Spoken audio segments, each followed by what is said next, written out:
Good morning friends, मैं Sujit Lathar star wheel के online platform पर आप सभी का हार्दिक स्वागत करता हूं। आज से हम एक जो सीडीपी के या साइकोलॉजी के जो टेस्ट सीरीज हैं, जो एग्ज़ाम हुए हैं, रीट का हो चाहे एसटेट का हो, ठीक है, चाहे सीटेट का हो, हम इस टेस्ट सीरीज को शुरुआत कर रहे हैं।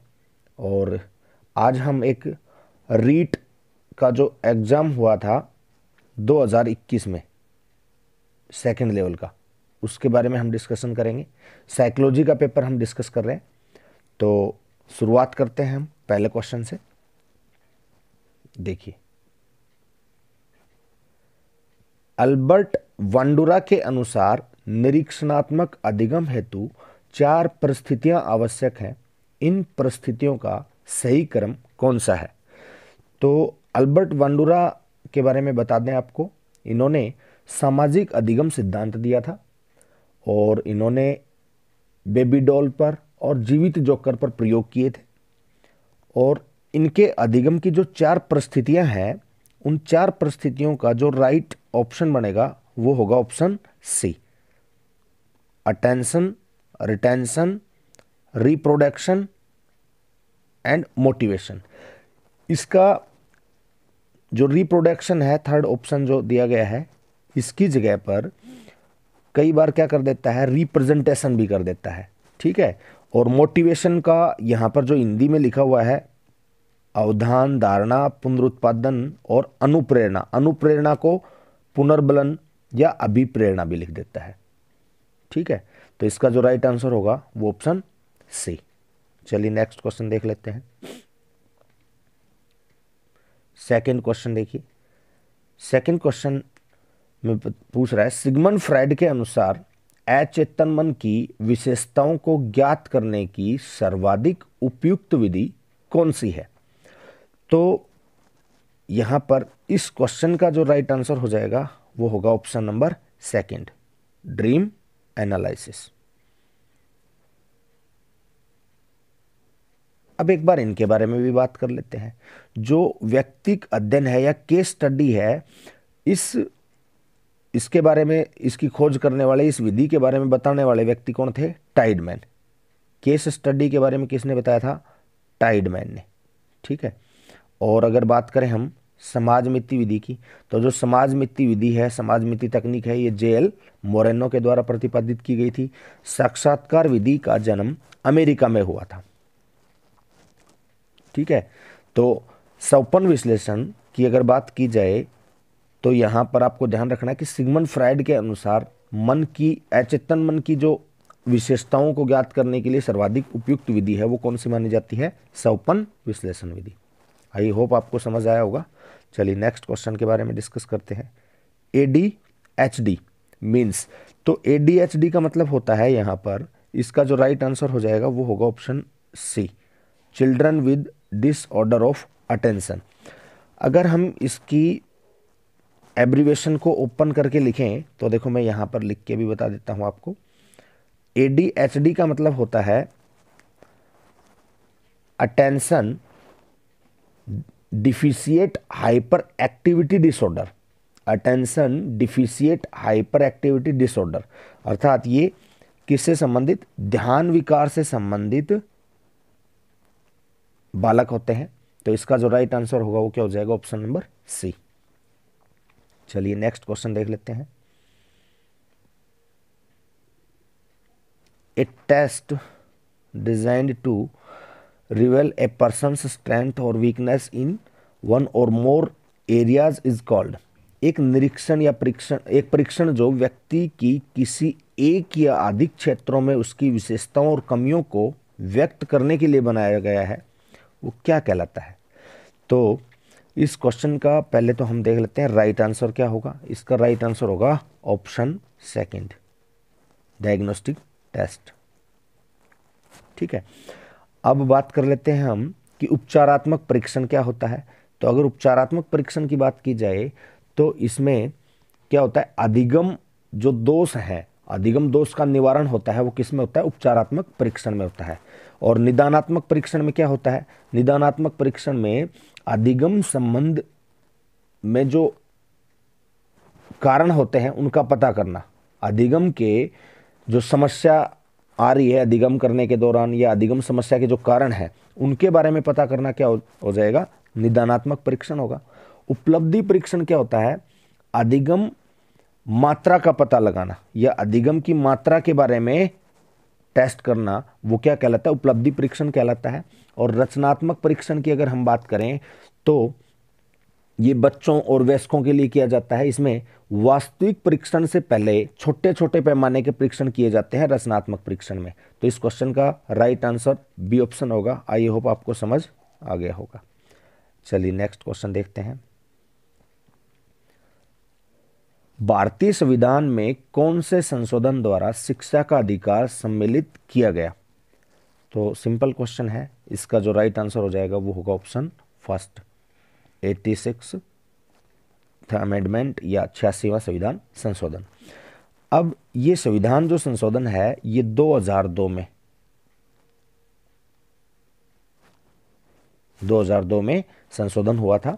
और ये शिक्षा का जो अधिकार है ये 6 से 14 वर्ष के बच्चों को निःशुल्क और अनिवार्य शिक्षा का अधिकार प्रदान करता है। अगर बात की जाए डिसेबल बच्चों की तो ये 6 से 18 वर्ष तक के बच्चों को निःशुल्क शिक्षा का अधिकार प्रदान करता है। और अगर बात की जाए कि ये किस अनुच्छेद या किस आर्टिकल के द्वारा जोड़ा गया था, तो ये आर्टिकल 21A के द्वारा इसको जोड़ा गया था। अनुच्छेद 21 में इसका प्रावधान दिया गया है। नेक्स्ट क्वेश्चन देख लेते हैं। What is the minimum number of hours of work per week for teachers in the right to education act 2009? शिक्षा के अधिकार अधिनियम के 2009 के अंतर्गत शिक्षक के लिए एक सप्ताह में न्यूनतम कार्य दिवस, ठीक है, तो सप्ताह में जो टीचर के कार्य दिवस हैं वो होते हैं, कार्य करने के लिए घंटों, आवर्स की संख्या पूछी गई, तो आवर्स जो है वो कितने होंगे, 45 आवर इसके अकॉर्डिंग डिसाइड किए गए हैं। 45 घंटे न्यूनतम कार्य करने की आवश्यकता होती है एक शिक्षक को। तो इसका जो राइट आंसर होगा वो ऑप्शन सी है। चलिए नेक्स्ट क्वेश्चन देख लेते हैं। एक विद्यालय के प्रधानाचार्य द्वारा विद्यार्थियों को विभिन्न संवेगात्मक समस्याओं के कारणों को पहचानने व उन्हें दूर करने हेतु कौन सा अनुसंधान किया जाता है? तो इसका जो राइट आंसर होगा वो हो जाएगा ऑप्शन फर्स्ट, क्रियात्मक अनुसंधान। ठीक है, एक बार थोड़ा सा देख लेते हैं कि क्रियात्मक अनुसंधान क्या होता है। किसी भी उद्देश्य को अधिक उत्तम प्रकार से या अच्छी प्रकार से प्राप्त करने के लिए जो अनुसंधान या शोध किया जाता है उसको बोलते हैं क्रियात्मक अनुसंधान। बात कर लेते हैं एक बार गुणात्मक अनुसंधान की भी। तो गुणात्मक अनुसंधान में साक्षात्कार, इंटरव्यू या किसी के लिए भी जब हम कोई परीक्षण तैयार करते हैं तो वो क्या होता है, उसमें हम गुणात्मक अनुसंधान का रूप दे देते हैं।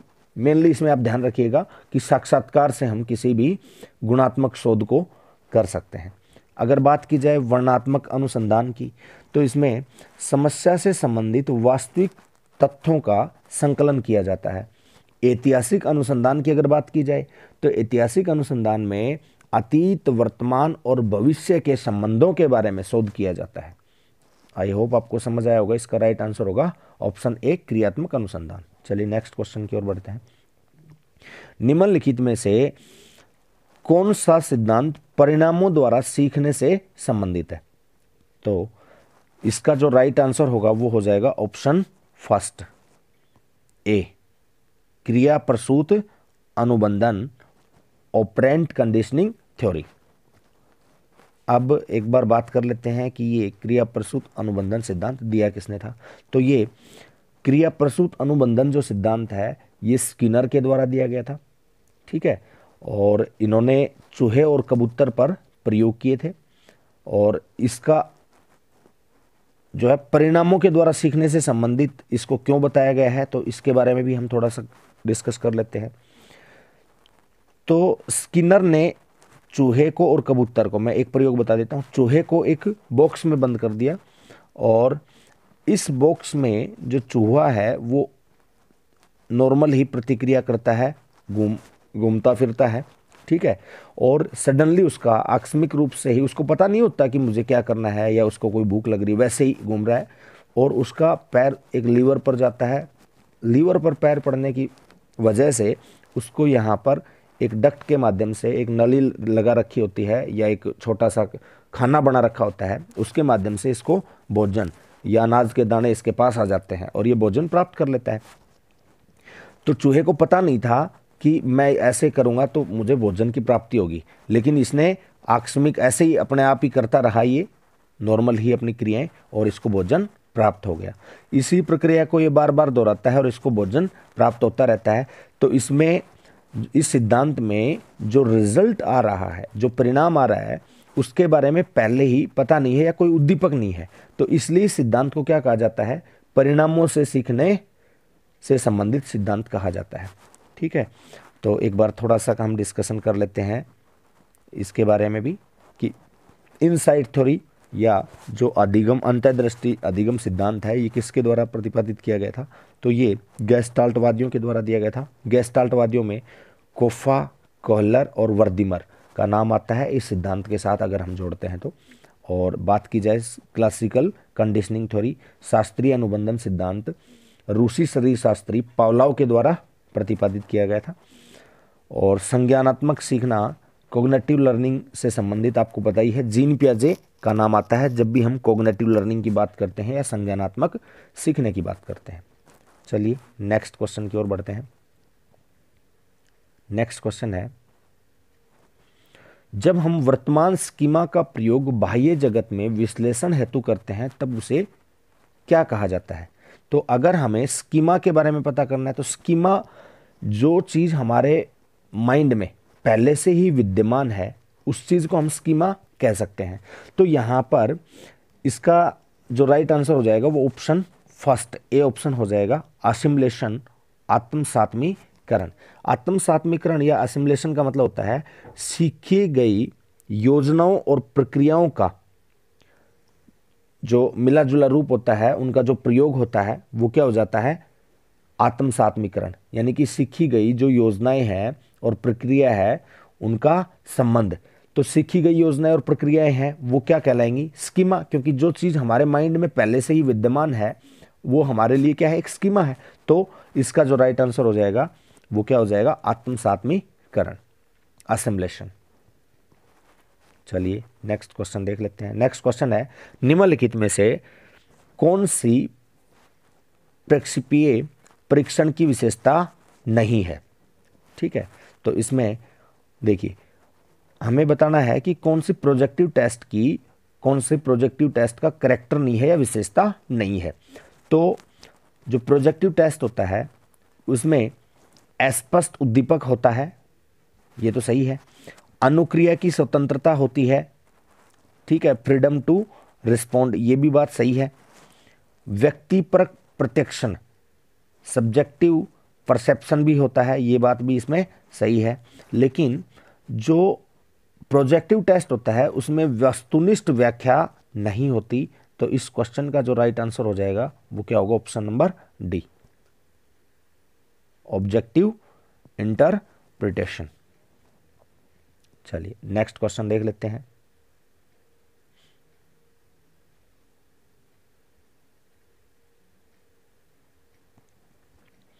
नेक्स्ट क्वेश्चन है, बाल केंद्रित शिक्षण विधि का अर्थ है। बाल केंद्रित, आपको ये ध्यान रखना है कि बाल केंद्रित शिक्षण विधि की जब बात की जाए तो इसमें हमें ये ध्यान रखना है कि जिस भी ऑप्शन में बच्चे एक्टिव हों तो वो बाल केंद्रित शिक्षण की ओर इंडिकेट करेगा हमें। तो यहाँ पर इसमें देखिए पहला ऑप्शन दे रखा है, बच्चों को शिक्षण का अनुसरण और अनुकरण करने के लिए कहना। अनुकरण कर रहा है तो वो एक्टिव मोड में नहीं है, मतलब है तो एक्टिव मोड में लेकिन खुद इतना एक्टिव नहीं है। ठीक है, बच्चों को पूर्ण रूप से स्वतंत्रता देना, स्वतंत्र हो सकते हैं लेकिन बच्चे कार्य करें या पढ़े अधिगम करें ये जरूरी नहीं है। बच्चों को नैतिक शिक्षा देना, ये भी इससे संबंधित नहीं है। बच्चों की अभिव्यक्ति और उनकी सक्रिय भागीदारी को महत्व देना, ये इसका बिल्कुल राइट आंसर होगा। तो ऑप्शन डी इसका क्या हो जाएगा? राइट आंसर हो जाएगा। ठीक है, option D is the right answer. चलिए नेक्स्ट क्वेश्चन देख लेते हैं।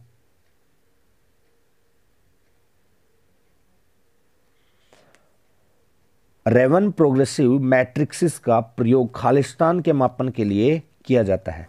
तो रेवन प्रोग्रेसिव जो मैट्रिक्स है ये बुद्धि परीक्षण मापन के लिए या बुद्धि मेजरमेंट के लिए एक प्रकार का टेस्ट होता है। तो इसका जो राइट आंसर होगा वो हो जाएगा ऑप्शन सी, इंटेलिजेंस के लिए, मापन के लिए, मेजरमेंट के लिए इसका प्रयोग किया जाता है। चलिए नेक्स्ट क्वेश्चन देख लेते हैं। According to Vygotsky children learn. Vygotsky के अनुसार बच्चे सीखते हैं अनुकरण से, वयस्कों और समवयस्कों के साथ परस्पर क्रिया से, जब पुनर्बलन प्रदान किया जाता है, या परिपक्व होने से। तो इसको जो राइट आंसर हो जाएगा वो हो जाएगा ऑप्शन सेकंड, वयस्कों और समवयस्कों के साथ परस्पर क्रिया से। अब हम थोड़ा सा ये भी डिस्कस कर लेते हैं कि वाइगोस्की ने कौन सा सिद्धांत दिया था।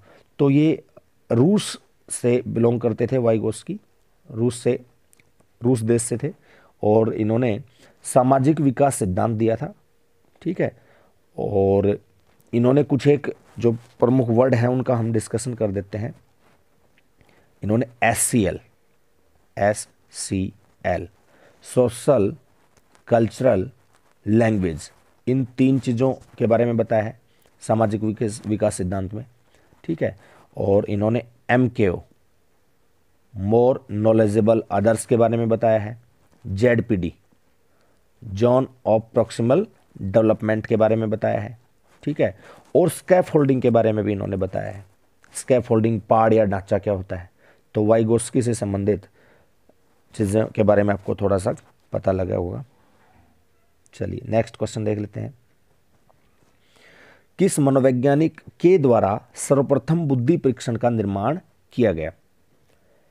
तो देखिए ए ऑप्शन जो है वेस्लर वैल्यू टेस्ट, इन्होंने बुद्धि परीक्षण तैयार किया, लेकिन इनका पहला नहीं था। अगर बात करें हम तो इसका राइट आंसर हो जाएगा ऑप्शन सेकंड, बिने। अल्फ्रेड बिने ने 1905 में साइमन के साथ मिलकर एक टेस्ट तैयार किया था, और वही बुद्धि परीक्षण का पहला टेस्ट था। ठीक है, थोड़ा सा हम इनके बारे में भी देख लेते हैं। वेस्लर वैल्यू टेस्ट किसके द्वारा प्रतिपादित किया गया था? डेविड वेस्लर के द्वारा। स्पीयरमैन ने बुद्धि में सिद्धांत बताए हैं, द्वितत्व का जो द्विकारक सिद्धांत है और त्रिकारक सिद्धांत है, त्रितत्व थ्योरी हम कह सकते हैं, है ना, 2 फैक्टर थ्योरी है, वो किसके द्वारा प्रतिपादित की गई थी? स्पीयरमैन के द्वारा। कैटल का भी बुद्धि के टॉपिक में बहुत इंपॉर्टेंट रोल है। कैटल ने मानसिक परीक्षण शब्द का प्रयोग सर्वप्रथम किया था 1980 में। 1980 में इन्होंने मेंटल टेस्ट एंड मेजरमेंट नामक एक पुस्तक लिखी थी। ठीक है, तो आपको समझ आ गया होगा इस क्वेश्चन के बारे में। चलिए नेक्स्ट क्वेश्चन देख लेते हैं। एक शिक्षक द्वारा प्रतिभाशाली बालकों के उत्थान हेतु कौन सा प्रयास किया जाएगा? प्रतिभाशाली बालकों के लिए, जो प्रतिभाशाली बच्चे होते हैं उनको पढ़ाने की गति धीमी, तो ये तो बिल्कुल ही गलत हो जाएगा। प्रतिभाशाली बच्चों को पढ़ाने की गति हम तेज कर सकते हैं, धीमी नहीं कर सकते, तो गलत हो जाएगा। और उन्हें दंड देना भी क्या हो जाएगा? गलत हो जाएगा। दंड देना तो चाहे प्रतिभाशाली बच्चा है, चाहे मंद बुद्धि सीखने वाला बच्चा है, औसत है, किसी भी प्रकार के बच्चों को दंड देने का तो जो साइकोलॉजी के अनुसार ही गलत ही माना जाता है। उन पर ध्यान नहीं देना, ये भी गलत हो जाएगा। तो इस क्वेश्चन का जो राइट आंसर होगा वो क्या हो जाएगा? ऑप्शन सेकंड, विशिष्ट कक्षाएं और प्रोत्साहन प्रदान करना प्रतिभाशाली बालकों के उत्थान के लिए सबसे अच्छा प्रयास माना जाएगा। चलिए नेक्स्ट क्वेश्चन देख लेते हैं। यदि बालक की वास्तविक आयु 13 वर्ष हो और मानसिक आयु 14 वर्ष हो तो बुद्धि लब्धि क्या होगी? तो बुद्धि लब्धि के जो निकालने का जो फॉर्मूला होता है, इंटेलिजेंस कोशेंट फाइंड आउट करने का जो फॉर्मूला होता है वो क्या होता है? MA मेंटल एज अपॉन में CA क्रोनोलॉजिकल एज इनटू में 100। ठीक है, और ये जो फॉर्मूला है ये सैटर्न महोदय के द्वारा दिया गया था। सैटर्न और कोहलमाल ने इसको प्रतिपादित किया था 1912 में, 1912 में। ठीक है, और जो मल्टीप्लाई में 100 का कॉन्सेप्ट है, ये टर्मन के द्वारा दिया गया था 1916 में। लेकिन आपसे कभी भी अगर पूछा जाए कि ये बुद्धिलब्धि का जो सूत्र है ये किसने प्रतिपादित किया था, तो ये आपको ध्यान रखना है, ये हमें बताना होगा सैटर्न ने दिया था। ठीक है, और संशोधित किसने किया था, तो टर्मन ने किया था। तो इसके अकॉर्डिंग हम देख लेते हैं इस क्वेश्चन को। तो इसमें क्या हो जाएगा, 14 इसकी मेंटल एज है और 13 क्या है इसकी वास्तविक रियल एज है, इनटू में क्या हो जाएगा 100। जब इसको हम सोल्व करेंगे तो ये आएगा ऑप्शन बी 107.69, 107.69। चलिए नेक्स्ट क्वेश्चन देख लेते हैं। सीखने का क्लासिकल कंडीशनिंग सिद्धांत किसने प्रतिपादित किया था। तो जो सीखने का क्लासिकल कंडीशनिंग सिद्धांत है वो, इसका जो राइट आंसर हो जाएगा वो हो जाएगा पावलोव ने। क्लासिकल कंडीशनिंग थ्योरी पावलोव ने प्रतिपादित की थी। और इन्होंने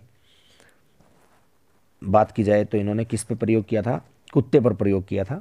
और स्किनर के बारे में मैंने अभी बताया था। ऑपरेटिंग कंडीशनिंग थ्योरी या क्रिया प्रसूत सिद्धांत इन्होंने प्रतिपादित किया था। थॉर्नडाइक के बारे में भी आप जानते होंगे। ट्रायल एंड एरर थ्योरी, प्रयास और भूल का सिद्धांत इन्होंने प्रतिपादित किया था।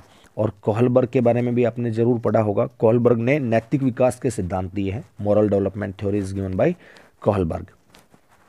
चलिए नेक्स्ट क्वेश्चन को देख लेते हैं। बाल अपराध का कारण, बाल अपराध का कारण क्या है। तो इसका राइट आंसर ऑप्शन ए ही हो जाएगा। माता पिता में अनबन रहना बाल अपराध का कारण हो सकता है। और परिवार के सदस्यों का सहानुभूतिपूर्ण व्यवहार ये बाल अपराध का कारण नहीं हो सकता। परिवार में आपस में सहमति से कार्य करना भी बाल अपराध का कारण नहीं हो सकता। ठीक है, और समृद्ध परिवार भी बाल अपराध का कारण नहीं हो सकता। तो इसके कारण क्या हो जाएंगे, ऑप्शन ए इसका राइट आंसर हो जाएगा। आपको ध्यान रखना है बाल अपराध के जो जनक हैं वो सीजर लम्ब्रोसो को कहा जाता है। सीजर लम्ब्रोसो बाल अपराध के जनक माने जाते हैं।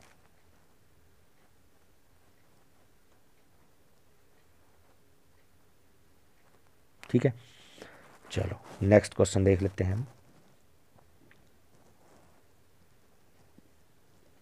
बालकों के मुक्त एवं अनिवार्य शिक्षा अधिनियम 2009 में निम्न में से किस पर ध्यान नहीं दिया गया। नहीं वाले क्वेश्चन को आपको बहुत ही ध्यान से पढ़ना है। तो अध्यापकों के प्रशिक्षण सुविधा प्रदान करने पर ध्यान दिया गया है। गुमंतु बालकों के प्रवेश को सुनिश्चित करने पर भी ध्यान दिया गया है। एकेडमिक कैलेंडर निर्धारित करने पर भी ध्यान दिया गया है। 14 वर्ष के पश्चात की शिक्षा पर ध्यान नहीं दिया गया। ऐसा क्वेश्चन हम एक पहले भी डिस्कस कर चुके हैं। आई होप आपको समझ आया होगा। चलिए नेक्स्ट क्वेश्चन देख लेते हैं। निम्न में से कौन सा चरण शोध को क्रियात्मक अनुसंधान बनाता है। कौन सा चरण क्रियात्मक अनुसंधान बनाता है, शोध को या रिसर्च को। ठीक है, तो इसमें आपका पहला ऑप्शन है उपकल्पनाओं का निर्माण। देखिए शोध की बात हो रही है रिसर्च की, रिसर्च को एक्शन रिसर्च कौन बनाता है, उपकल्पनाओं का। जो कल्पनाएं हैं वो कॉन्सेप्ट है हमारे माइंड में बनता है, तो वो तो शोध से संबंधित हो नहीं सकती। सामान्यीकरण जर्नलाइजेशन ये भी शोध से संबंधित नहीं हो सकता। साहित्य का पुनर्निरीक्षण, ठीक है, इसमें भी कोई शोध नहीं हो रहा है, टेस्टिंग हो रही है। ठीक है, कोई लेक्चर का रिव्यू लिया जा रहा है तो वो साहित्य का या कोई लिटरेचर है उसका निरीक्षण किया जा रहा है। इसका जो राइट आंसर हो जाएगा वो क्या होगा, ऑप्शन सेकंड ऑप्शन इसका राइट आंसर हो जाएगा। प्रोग्राम का क्रियान्वयन और उनका मूल्यांकन, किसी प्रोग्राम को एक्शन में लाना, किसी प्रोग्राम को स्टार्ट करना और उसका मूल्यांकन करना किसके अंतर्गत आ जाएगा, शोध को क्रियात्मक या अनुसंधान मतलब एक्शन रिसर्च के क्षेत्र में चला जाएगा। चलिए नेक्स्ट क्वेश्चन देख लेते हैं। The aim of adding art education in NCF 2005 is, NCF 2005 में कला शिक्षा को जोड़ने का उद्देश्य क्या है। तो कला शिक्षा को जोड़ने का उद्देश्य आप सब जानते हैं कि तार्किक चिंतन नहीं हो सकता। तार्किक चिंतन जो है, लॉजिकल, अगर हम रीजनिंग की बात करें तो ये आपकी किससे डेवलप होती है? मैथ रीजनिंग वगैरह के बारे में हम ज़्यादा अगर करते हैं, डिस्कशन पढ़ते हैं तो होती है। और वैज्ञानिक दृष्टिकोण का विकास करना भी इसका उद्देश्य नहीं है। ऐतिहासिक जगहों का परिभ्रमण करना इसका एक उद्देश्य हो सकता है, लेकिन छोटा उद्देश्य हो सकता है। सांस्कृतिक विरासत की सराहना इसका मेन उद्देश्य होता है। तो इसका जो राइट आंसर होगा वो ऑप्शन सी हो जाएगा। चलिए नेक्स्ट क्वेश्चन देख लेते हैं। विकास कभी न समाप्त होने वाली प्रक्रिया है, यह विचार संबंधित है। कौन से सिद्धांत से संबंधित है? तो ये बहुत ही इजी क्वेश्चन हो गया, निरंतरता के सिद्धांत से, प्रिंसिपल ऑफ कंटिन्यूटी, इसका राइट आंसर हो जाएगा। चलिए नेक्स्ट क्वेश्चन देख लेते हैं।